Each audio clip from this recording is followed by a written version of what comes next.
खबरों का पंचनामा, हकीकत की पड़ताल राजन पंडित के साथ। आज कांग्रेस के नेता भारतीय जनता पार्टी पर चुनाव आयोग के द्वारा चोरी करवाने का आरोप लगा रहे हैं। उनके सारे चाटुकार इसमें उनकी मदद कर रहे हैं। यूट्यूब चैनल चलाने वाले यूट्यूब चैनल के द्वारा ऐसा बयानबाजी कर रहे हैं कि जैसे मोदी बेईमानी से प्रधानमंत्री बने हैं। नेहा सिंह राठौर, राजदीप सरदेसाई, पुण्य प्रसून वाजपेयी, ये लोग ट्वीट पर ट्वीट कर रहे हैं कि मोदी चोर है, उन्होंने वोटों की चोरी करवाई है और चुनाव आयोग इसमें उनकी मदद कर रहा है। कहीं ना कहीं देश में कंफ्यूजन की स्थिति उत्पन्न करने का प्रयास किया जा रहा है। मोदी के प्रति विश्वास लाने का जनता में प्रयास किया जा रहा है, लेकिन परिणाम ठीक उल्टे हो रहे हैं। कांग्रेस जब भी कोई नया शिगुफा लेकर आती है राहुल गांधी के थ्रू कि हम मोदी को इस बात के थ्रू डिमोनेटाइज करेंगे, उनकी लोकप्रियता को खत्म कर देंगे, तब तक वो मामला कांग्रेस पर उल्टा पड़ जाता है। इस बार भी ठीक ऐसा ही हुआ। चुनाव आयोग पर आरोप लगाते हुए राहुल गांधी ने दुनिया का प्रोपोगंडा रचा। सारी विपक्षी पार्टियों ने उनके साथ हाय हाय किया।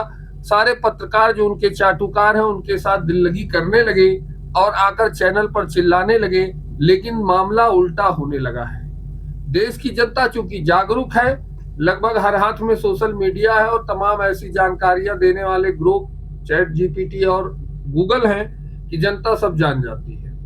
लेकिन फिर भी इस देश में 50% से ज्यादा आबादी आज भी ऐसी रहती है जो इन चीजों को नहीं जानती है। गूगल नहीं जानती, चैट जीपीटी नहीं जानती है।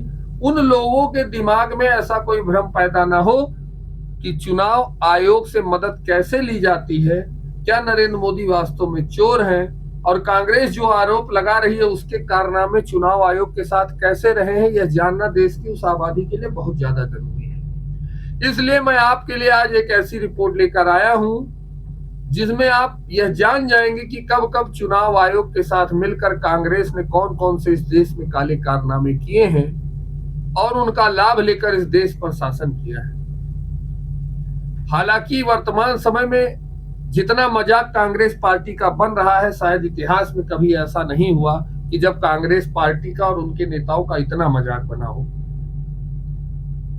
ऐसे ऐसे बयान दे रहे हैं कांग्रेसी कि सिर्फ हंसी के पात्र हो रहे हैं। सारा समाज उन पर मेम्स बना रहा है, कॉमेडी वीडियोस बना रहा है, नए नए लड़के उस पर कॉमेडी वीडियोस बना रहे हैं। कोई पप्पू कह रहा है, कोई कुछ कह रहा है, सब मजा ले रहे हैं। लेकिन इसी बीच इस देश की जनता को यह जानना जरूरी है कि क्या मोदी ने चुनाव आयोग से चोरी करवाई है या यह कारनामा कांग्रेस बहुत पहले से कराती रही है, इसलिए वो आरोप मोदी पर मढ़ना चाह रही है। तो देखते हैं यह रिपोर्ट देखकर जो भी आपके मन में आए कमेंट करके हमें बताइएगा। देखिए ये रिपोर्ट। जो कांग्रेस आज उठा रही चुनाव आयोग पर सवाल, पहले उसी कांग्रेस ने चुनाव आयुक्तों को बनाया था प्रत्याशी, मंत्री, राज्यपाल। आज जो कांग्रेस चुनाव आयोग पर सवाल उठा रही है वो शायद भूल गई है कि कैसे उनकी सरकारों ने चुनाव आयुक्त रहे अधिकारियों को अपनी पार्टी का प्रत्याशी, केंद्र सरकार में मंत्री और राज्यपाल बनाया। आज हम आपको 5 ऐसे ही मामलों से रूबरू कराएंगे। 1982 से 1985 के बीच आर के त्रिवेदी भारत के मुख्य चुनाव आयुक्त रहे। उनके ही नेतृत्व में 1984 में हुए लोकसभा चुनावों में कांग्रेस को 404 सीटों का प्रचंड बहुमत मिला था।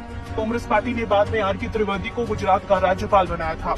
इसके बाद साल 1990 में भारत की मुख्य चुनाव आयुक्त रही BS रमादेवी को साल 1997 में कांग्रेस की समर्थन वाली सरकार में हिमाचल प्रदेश का राज्यपाल बना दिया गया था। फिर 1990 से 1996 के बीच भारत के मुख्य चुनाव आयुक्त रहे TN शेषन, जो पद छोड़ने के बाद कांग्रेस में शामिल हुए और साल 1999 के लोकसभा चुनाव में गांधीनगर सीट से कांग्रेस की टिकट पर बीजेपी के लाल कृष्ण आडवाणी के खिलाफ चुनाव भी लड़ा था।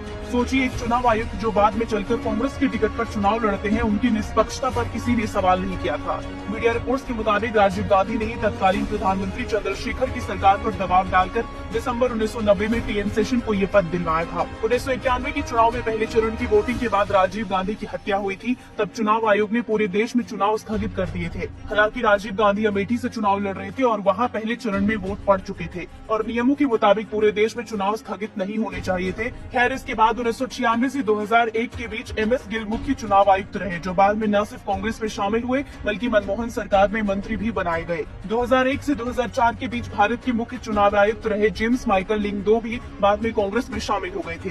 सोचिए, ये सभी वो अधिकारी हैं जो मुख्य चुनाव आयुक्त जैसे पद से हटने के बाद सीधे कांग्रेस में शामिल हो गए। ऐसे में आप इन सभी अधिकारियों की निष्पक्षता का अंदाजा खुद लगा सकते हैं। सोचिए, अगर आज कोई चुनाव आयुक्त बीजेपी के टिकट पर चुनाव लड़ ले या मोदी सरकार उन्हें किसी राज्य का गवर्नर बना दे तो क्या होगा। इंडी गठबंधन तत्काल इसे लोकतंत्र का खतरा बताने लगेगी। लेकिन जब ये सब कुछ कांग्रेस के जमाने में होता था तब लोकतंत्र पर कोई आंच नहीं आ रही थी।